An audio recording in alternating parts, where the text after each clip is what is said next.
Like love, dislike happens at first sight. It's also gratuitous. Maybe this feeling arises at the level of chemical elements? I work in a chain of hypermarkets, middle management. Under my command, there is no staff. I contact mainly with the external environment, and what happens inside the hypermarket I almost do not concern me. Therefore, the publicity of my relationship with the saleswoman Tina, not that I was not afraid. I did not advertise, of course, but also did not hide much. She is not my subordinate. But everyone already knew that we had been together for a year and were planning a wedding. Not that anyone was particularly interested in it, but girls are such girls.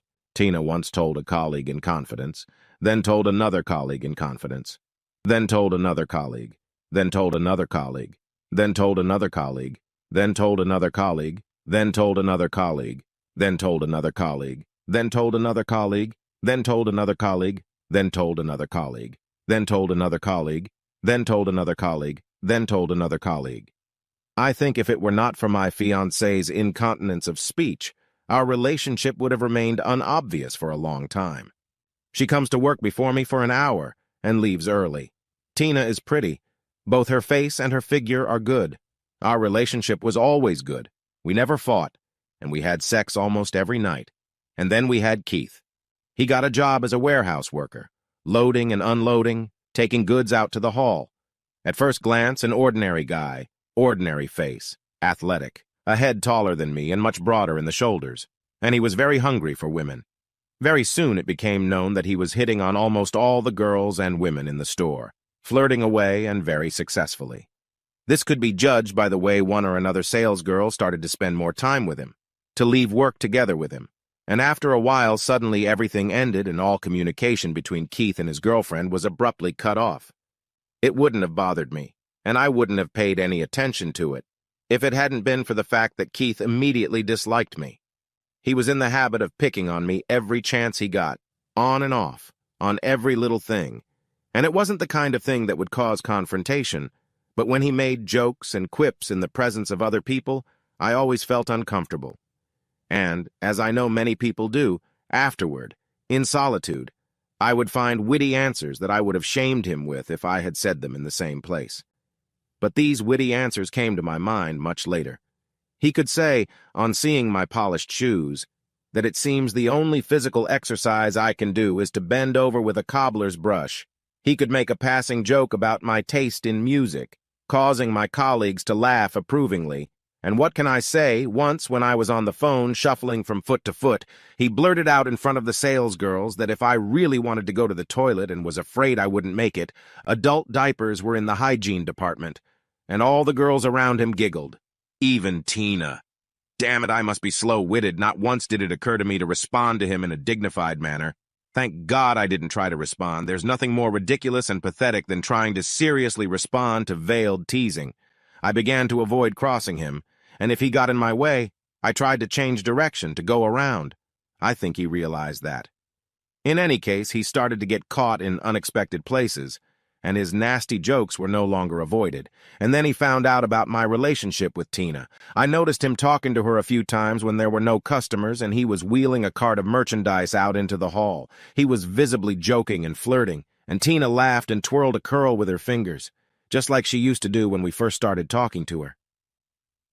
"Tina," I said to her that night, "we need to talk." And I told her about the covert bullying that Keith was doing, about his reputation as a womanizer, about the fact that he seemed to have his sights set on her. I spoke frankly and hoped very much for understanding. "Tina," I told her, "I'm asking you to stop all communication with him.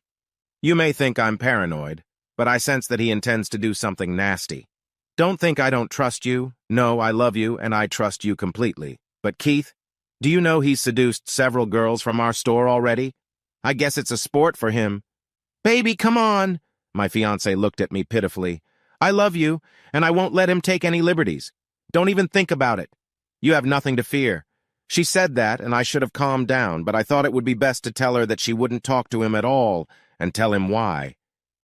The next day, I was walking down the main avenue of the store and saw Tina and Keith. They were standing pretty far away from her department. He was saying something to her, and she was giggling.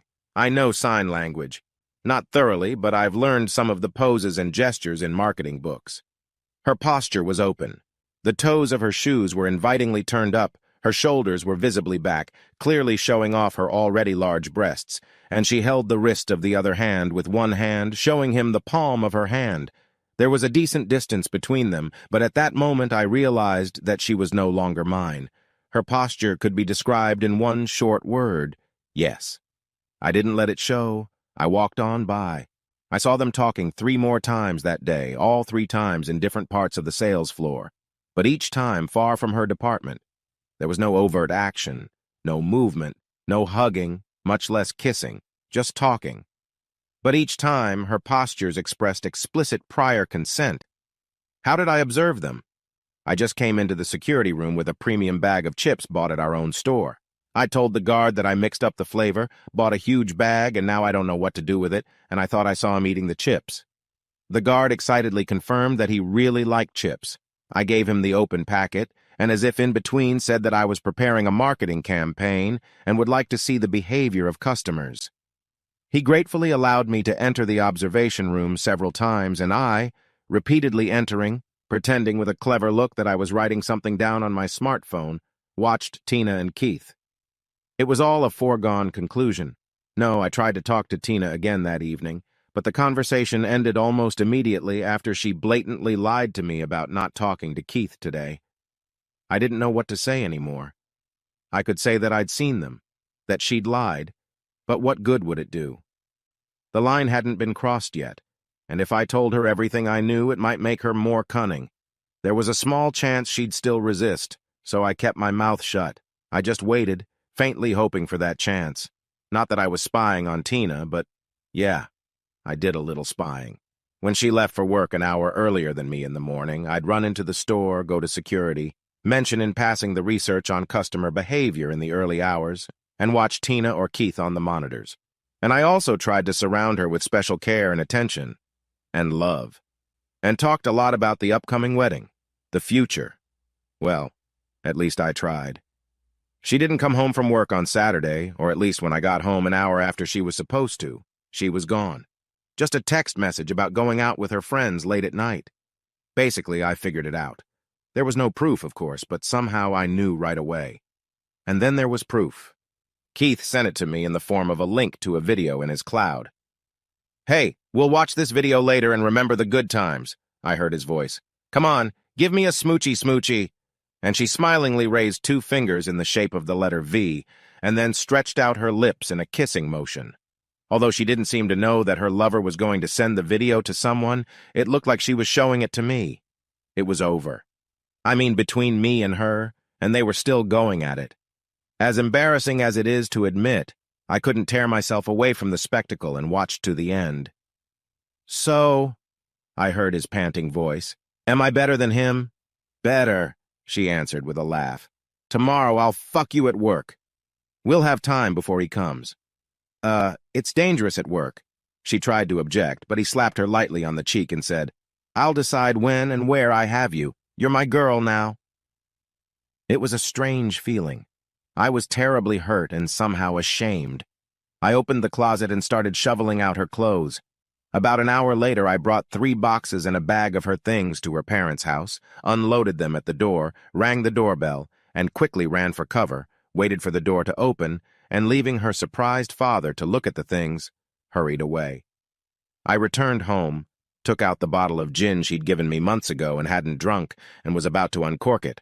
But suddenly a funny plan occurred to me. Keith would be grinning in my face at work in the morning, hoping that I wouldn't dare to admit publicly that I'd become a cuckold, much less pick a fight with him. And he'll probably brag about his victory to a couple of his colleagues, maybe even show them the video. And behind my back there'll be whispers and giggles, both from those to whom he'll present the evidence and from those who'll enjoy the rumors. So where does that leave me? Quit? And go far away? But I had a plan in my head. I turned off the phone, turned off the doorbell, locked the door, and went to bed with improvised earplugs in my ears. So I didn't hear the knock on the door when she came back, or her screams. I didn't even know how long she had been trying to get into the apartment, and then the neighbors told me that her hysterics at the door lasted more than an hour until she went somewhere. and I didn't care where she spent the night. And in the morning, I arrived at work, leaving my car a block away just in case, entered the hall with a paper bag, and immediately met Keith, who was predictably waiting for me, surrounded by several of his fellow loaders and saleswomen. They were all looking at me curiously, some mockingly, some sympathetically, but curiosity was evident in their gazes, and I lived up to their expectations. "Keith," I thought I gave a rather natural portrayal of joy. "Thank you. You helped me out. This is for you. Drink it. You can even drink it with my ex." I smiled widely, taking the bottle out of the bag. "Hey, it's not from our store. I brought it from home. Everyone's a witness." "Keith, honestly, I don't know. I don't know how long I've been hesitating to break up with her, but my conscience has been bothering me. How can I? She doesn't give me a reason. If I tell her now that I don't like her anymore, that I'm sick of her, I'll think I'm such an asshole. And when I realized that you were hitting on her, I was so afraid to scare you off. I pretended not to notice. I was afraid that you'd figure out my intentions and wouldn't want to be an obedient executor of my plan. But you did a great job. You did a great job." "What?" He slammed his eyes shut. "What are you talking about? What plan?" Well, I pretended to be surprised. "You really didn't guess? Are you really so, clueless?" I pretended to choose a less offensive word. "That you didn't understand why I didn't try to stop your, affair? Keith, darling, I've wanted to break up with her for a long time. You know that, don't you? She was out of my league, as they say. We were living together, but I felt like Michael Jordan playing against a backyard team. And I wanted to run away, but I didn't want to look like an asshole, not in her eyes, but in the eyes of the people around me, and even here, all of you." I glanced around at the crowd of onlookers. "Would think I was like that. And now I have the perfect excuse to break up. And I've already done it. And you helped me do it." I looked around at the audience, who were eager to hear what was going on. "Did you hear that? I'm breaking up with her because she cheated on me. And no one dares to call me an asshole and an autocrat. I'm not getting rid of her for no reason."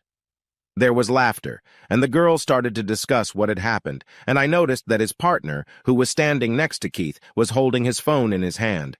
It had a distinctive themed case, and on the screen was the video that Keith had sent me yesterday. "Oh, by the way," I exclaimed, "did everyone watch the video? Let me see." I took Jack's cell phone, and the guy let it out of my hand. "Now you have to see this." I felt a lot of excitement and trembling in my hands when I clicked on the icon in the folder.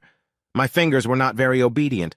I didn't realize that I had highlighted many files at once.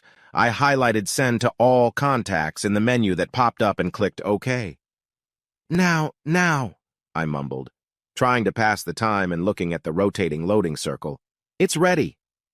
"Oh, I think I clicked the wrong thing," I said. "Now it's right." And I clicked play. Poor Keith. In 1 minute, his triumph had become a farce. What's more, after I had done what I had done, I suddenly realized that along with the video of my fiancé turning from my fiancé to my ex-fiancé, other video files had been sent to all of Keith's contacts, and who knows what was in them. I was holding Keith's phone in my hand, showing the video to everyone, and everyone was staring at it avidly, when suddenly I heard several shrieks almost simultaneously. "Did you send the video to all your contacts?" With horror in her voice, shouted one of the salesgirls, looking at her phone. "All of them? And my husband?" "Fuck!" Another girl moaned after her. "And mine?" The 5 girls were hysterical a minute later, cursing at me and Keith. It all made sense. In this folder in his cloud, Keith kept other videos similar to the one that was playing for all the colleagues present, which were filmed his other passions, among them married ones. Oh, Keith turned out to be a catcher, as they say, did not miss a single skirt. The most interesting thing was that by the nature of his work he had contacts of almost all the employees of the store and even some members of their families. And at these very minutes, these family members could already be watching the video and be unpleasantly surprised to learn something new about their wives and daughters. But even if not everyone had seen the videos, there would surely have been someone to notify them. I didn't see my ex until around lunchtime. She was pale and her eyes were red. When I met her eyes, I saw horror in them. I think it wasn't horror at me. I think it was horror at the whole thing. Everyone shunned her. Only a couple of the women who were hysterical about the videos sent to their husbands talked to her about something. The next day, Keith didn't go to work, and by lunchtime the rumor was that he'd been beaten up badly by some hooligans. Very badly. And he might not come back to work after he got out of the hospital. Broken limbs take a long time to heal, and several saleswomen went to work with a thick layer of makeup on their faces, and the makeup could not hide the deep sadness on their faces, enhanced by the bright shadows under their eyes.